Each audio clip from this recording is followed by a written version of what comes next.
Okay, y'all, so we're back to talking about how to get that credit up. So back in the day after graduating college, I had my first collections from a $2,000 credit card that honestly I should never have been allowed to have, seeing as how I was a broke college student. But I got a $2,000 credit card, and of course I spent all of the $2,000 and I never really paid it off. So what happened was my dad told me to call up the collections agency and negotiate them to get them to remove my negative debt if I offered to pay a percentage of the amount that I owed right then and there. So basically call up the collections agency, talk to them and get them to negotiate with you to be able to remove that negative debt from your credit report by you offering a percentage of the amount that's actually owed. And it actually worked. I was really pleased to see that it actually worked. Now, this is not always easy to do. And sometimes even after they agree to get rid of it, it'll still stay on your credit report. So how do you remove a debt that was in collections from your credit report?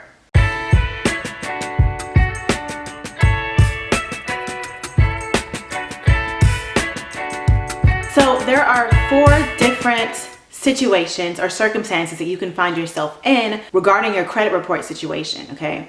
So there's gonna be like if scenarios and then scenarios associated with each of these situations that you might find yourself in. And I'm going to go into the details of each one.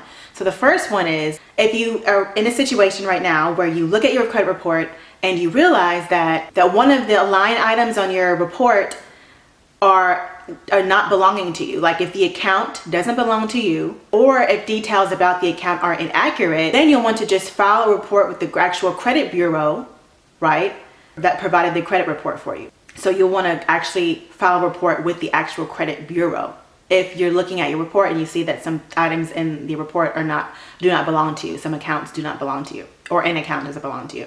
And the next scenario that you might find yourself in is you see an item on your credit report that is still in collections right now, but you plan to pay the full amount in full. You actually plan to pay it in full, what you owe. So then all you want to do is you will send a pay for delete letter, okay? That way you can get it completely removed from your report. Now that is if you actually owe on this account, okay? So if you actually owe this collections agency and you finally are willing to pay it all off, then you want to send a pay for delete letter to the collections agency. The next scenario that you might find yourself in is you've already paid the collection account in full, okay? So you've already paid it off. Then you'll want to request a goodwill deletion. The last scenario that you might find yourself in is you've already unsuccessfully tried all of these different methods, okay, and nothing has happened.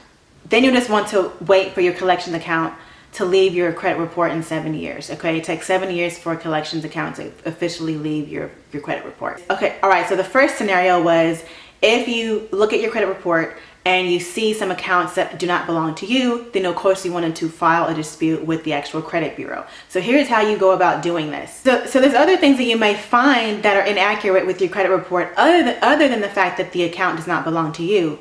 For instance, you might see a line item on your credit report that is older than 7 years, or the original creditor or debt collector is incorrect that is listed on your credit report, or maybe the debt is reported more than once. So all of these are issues that you can actually work out with the credit bureau. So to file a dispute, it's very simple. All you would need to do is just collect the evidence associated with this issue, and then you want to send a letter, a certified letter, to the credit bureau and wait for the credit bureau to respond to you. And what they'll do is they'll conduct an investigation about this. And there's more detailed information online as far as how to properly file a dispute with the credit bureau, and like how to actually go about sending this letter, writing this letter. But it's pretty self-explanatory. So, but it's something that you can definitely do if you see these issues on your credit report. Okay, so the next scenario is if you see something on your credit report that you are willing to pay off. So you want to send a pay for delete letter, okay, to the collections agency. So most collections agencies are willing to negotiate with you because they just want the debt to be removed and them to be paid. So they'll most likely agree to negotiate with you. But collections agencies are not obligated to accept an agreement like this.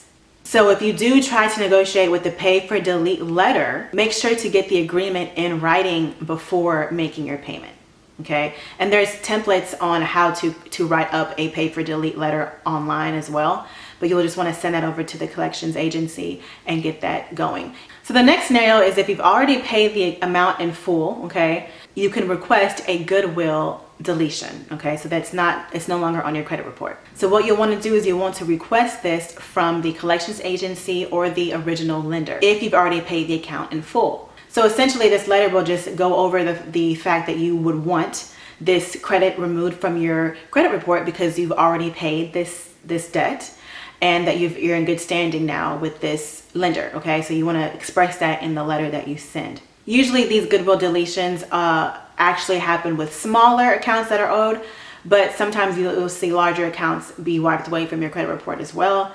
So it doesn't hurt to really try. And you can also find a goodwill letter template online as well. So you could just use that and send it over to the collections agencies or the lender, the original lender. So the last option that you have, if none of the other things worked in your favor, is to just wait for it to leave your credit report. So the good thing is, whether the collections account is paid or not, it should leave your credit report after 7 years, okay, automatically. So 7 years is quite a while. It can be a while, but the older the account is, the less of an effect that it has on your credit score. So the more that it sits there, the less it kind of like brings down your credit if you're actually making good effort to bring up your credit score. So removing a collections account from your credit report can significantly improve your credit score. And we all know, like, having these negative collections on your account can deter potential lenders, prohibit you from being able to, buy the home that you want, or maybe even the car that you want, different things like that. So definitely, being proactive with trying to get these negative marks removed from your credit report is a good practice to have. It's a good thing to do, especially if you've already paid it off and it's just sitting there. You want to get that removed. You want to really try to negotiate with the lender or the collections agencies to get those removed. Plus, simply paying off the collections isn't necessarily going to improve your credit score right then and there. You'll have to take that extra step to get it completely removed from your credit report because it stays there, even if it's already been paid in full.